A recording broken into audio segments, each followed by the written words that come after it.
Hoje nós vamos conversar com o deputado federal Marcos Bertaioli. Eu conheço quando ele era prefeito de Mogi das Cruzes, fez uma gestão magnífica, foi reeleito. É uma unanimidade na cidade dele, que é um modelo de administração municipal. Muito obrigado, deputado, de comparecer aqui, conversar com os nossos jovens que querem conhecer um pouquinho melhor o deputado Marcos Bertaioli. Olha, doutor Nalini, eu que agradeço muito esse convite, me sinto lisonjeado de poder conversar e compartilhar um pouco da nossa experiência na vida pública com o senhor e com todos que vão estar aí nos assistindo. Então, conta um pouquinho da sua história para que eles saibam como é que alguém chega a ser prefeito da sua cidade, depois chega a ser deputado federal. Como é que foi a sua trajetória? Olha, é curiosa por um seguinte aspecto, doutor Nalini. Eu não tenho na minha família absolutamente ninguém vinculado à vida pública, à política, e muito menos alguém abastado financeiramente que pudesse financiar uma carreira política. Então, a minha família em Mogi das Cruzes é de uma classe média, uma família toda de professores, meu avô era contador, meu pai comerciário, enfim, minha mãe professora, minha avó professora, e eu, então, desde muito pequeno, estudando em colégio público, me vi despertar esse interesse em estar na vida pública, em ser político, desde muito cedo. Eu passava, até confesso, em frente à prefeitura quando eu era jovem e falava, olha, um dia eu vou ser prefeito da cidade, né? Beleza. Idealizava isso, né? E aí, com 16 anos, eu comecei a trabalhar no comércio. Tive a minha primeira experiência comercial, sendo proprietário de um estabelecimento comercial com 16. Comecei a trabalhar, na verdade, com 12 anos. Com 16 já tinha a minha primeira lojinha lá, pequenininha. E aí entrei na Associação Comercial de Mogi das Cruzes. Aos 22 anos, eu me tornei presidente da Associação Comercial da cidade. Na sequência, quando concluí o meu mandato, o prefeito da época me convidou para ser secretário municipal de desenvolvimento econômico. Então, aos 26 anos, eu fui ser secretário, aí concorri à Câmara dos Vereadores, fui vereador por 4 anos, fui reeleito vereador para mais 4, e aí compus uma chapa como vice-prefeito. Fui eleito vice-prefeito. Depois de 2 anos, concorri ao cargo de deputado estadual, fui deputado estadual. Depois disso, eleito prefeito. Como o senhor disse, fiquei lá 8 anos como prefeito e agora a oportunidade de ser deputado federal. Então, fiz aí uma carreira na vida pública, na gestão pública, degrau por degrau, para chegar hoje ao cargo de deputado federal. Mas, deputado, na Câmara Federal as coisas são diferentes, né? O senhor convive ali com outros 512 representantes dos 27 estados da federação. É difícil se trabalhar na Câmara? Olha, a Câmara dos Deputados, doutor Nailton, sendo aqui bastante transparente, ela é uma casa que representa a população. Então nós encontramos lá todos os modelos de deputados de acordo com a síntese do que é a sociedade brasileira. E se o deputado chega em Brasília e quiser trabalhar, olha, trabalho não falta, o senhor não para um minuto, porque são comissões debatendo assuntos importantes, são projetos importantes que precisam ser colocados, discutidos, defendidos ou não defendidos, enfim. Mas, por um outro lado, se o deputado chegar lá e não quiser fazer nada também, não vai fazer nada, porque ninguém o cobra, né? E a distância da população é grande. Portanto, é muito importante que nós tenhamos esse discernimento na hora da escolha dos nossos representantes. Eu sou muito favorável, por exemplo, ao voto distrital. Porque o voto distrital vai aproximar o eleito do eleitor. Vincula, né? Vincula. Hoje há uma dispersão muito grande, principalmente pelas redes sociais. Hoje nós criamos figuras, criamos fotografias de ídolos que nós achamos que possam ser os solucionadores dos problemas da pátria e elegemos com votações estratosféricas. E quando, na verdade, após as eleições, esse vínculo não existe. Não existe um acompanhamento. Porque a votação é no distrito de São Paulo, o estado é muito grande. Eu defendo o distrito, o voto distrital, pois assim, vamos pegar aqui a cidade de São Paulo. Nós teríamos 5, 6, 7, 10 distritos dentro da cidade de São Paulo e aqueles moradores daquele bairro, daquele distrito, elegem o seu representante. Sim. Portanto, durante 4 anos de mandato, esse representante terá que estar ali prestando contas. Sim. Existe uma cobrança, um acompanhamento maior. Portanto, nós teríamos, eu vejo o voto distrital como um salto de qualificação para o Congresso que nós podemos ter. Agora, o senhor está na Câmara Federal num período muito interessante, né, para ser eufemista, porque o Congresso parece que ele reassumiu o seu papel, o seu protagonismo de ser o formulador das regras do jogo.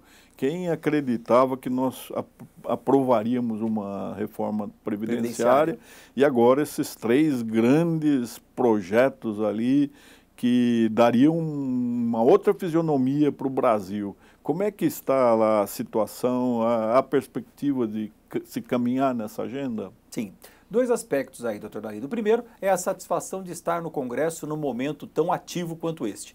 A Câmara Federal tem exercido um protagonismo importante no Brasil, sendo a protagonista, a geradora das reformas que o Brasil precisa. Por outro lado, nós precisamos reconhecer aqui o papel do presidente da Câmara, o deputado Rodrigo Maia, que tem feito uma brilhante gestão, conduzindo a Câmara para as reformas necessárias que o nosso Brasil precisa. Eu estava agora recentemente dando uma entrevista e o jornalista me perguntou, mas ô Bertaioli, só se fala de reforma, tem que reformar tudo? Eu falei, não é que tem que reformar tudo. Vamos fazer aqui um paralelo, uma metáfora para que as pessoas entendam. O Brasil é uma grande casa e o seu telhado está comprometido. Só que não existe no telhado do Brasil um grande rombo, um grande buraco, porque senão nós íamos lá e tapávamos esse buraco. O que existe são dezenas de pequenas goteiras e que vão infiltrando e alagam a nossa casa. Para fechar essas goteiras, cada uma delas é uma reforma. É uma reforma que nos moderniza. Dá um exemplo para o senhor. Eu trabalhei agora no Estatuto do Aprendiz, mudando e modernizando a legislação do jovem aprendiz. Alguns itens que foram alterados ainda dizem respeito a legislações de 1945. A Lei da Liberdade Econômica, que foi votada agora, um grande avanço que o governo federal proporcionou, também alterou legislações da década de 50.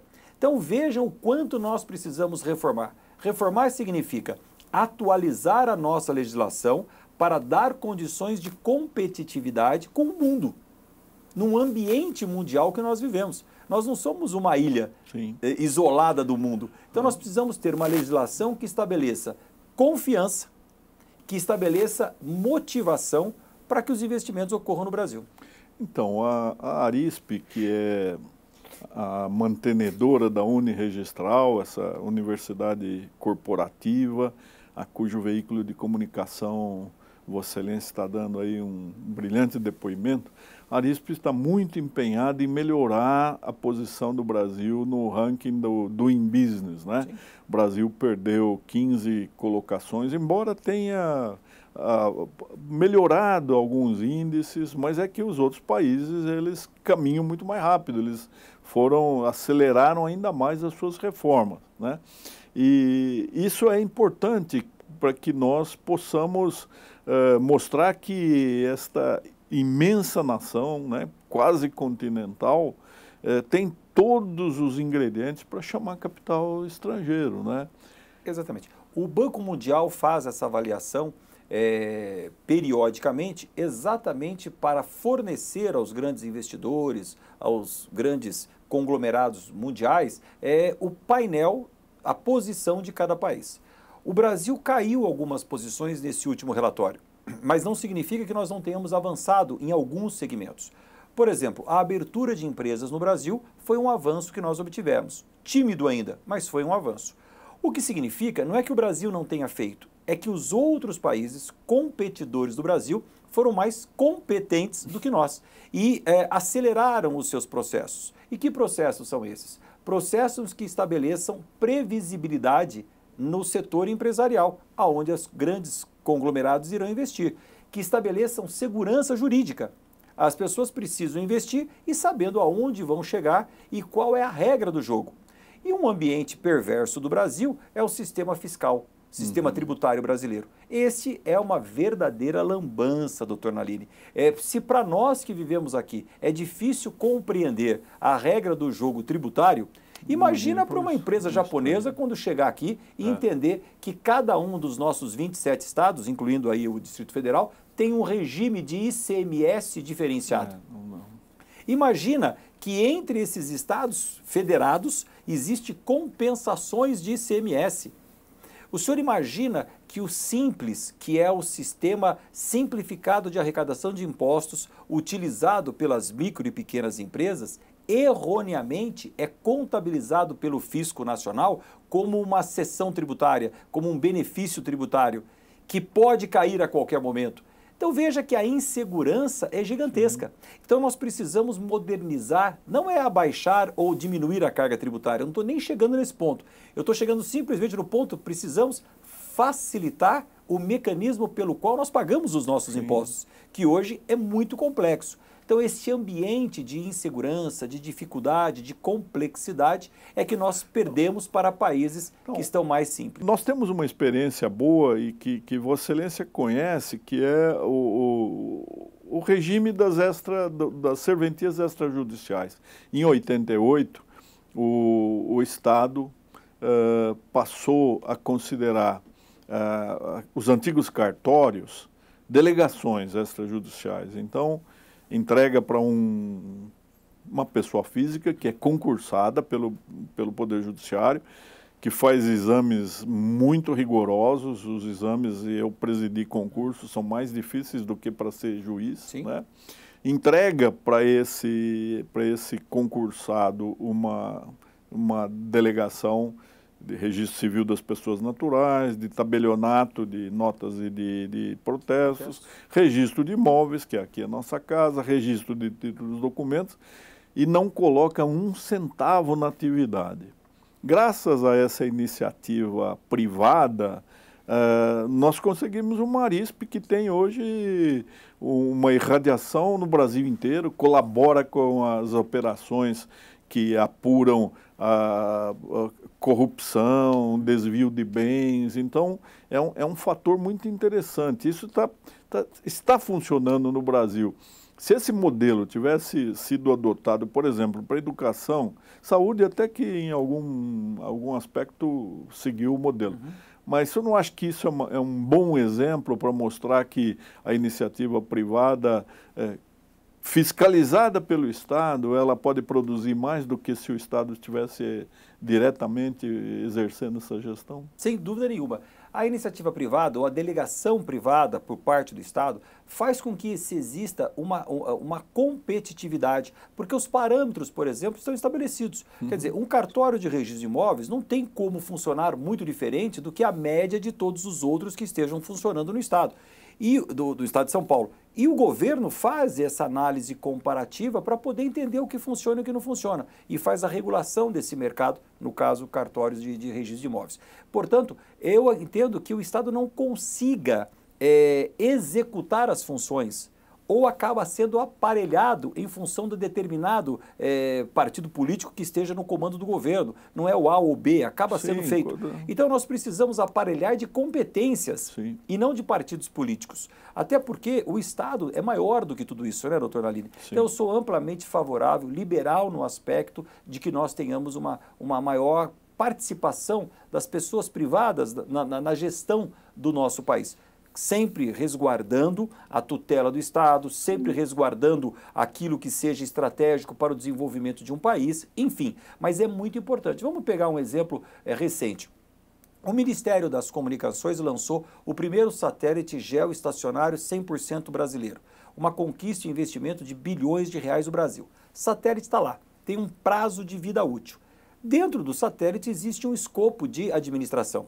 Dentro desse escopo de administração, nós temos a iniciativa privada, que pode explorar a telecomunicação, e nós temos um escopo, um retrato desse satélite que é das Forças Armadas, onde está totalmente garantida a independência, a seguridade do país, a soberania brasileira. E esse pedaço do satélite é explorado pelas Forças Armadas brasileiras. Então, ali num satélite geoestacionário, que é o primeiro satélite 100% brasileiro, nós temos uma convivência entre o Estado, na sua importância, e o mercado, na sua rentabilidade, até para financiar aquele satélite que está no ar.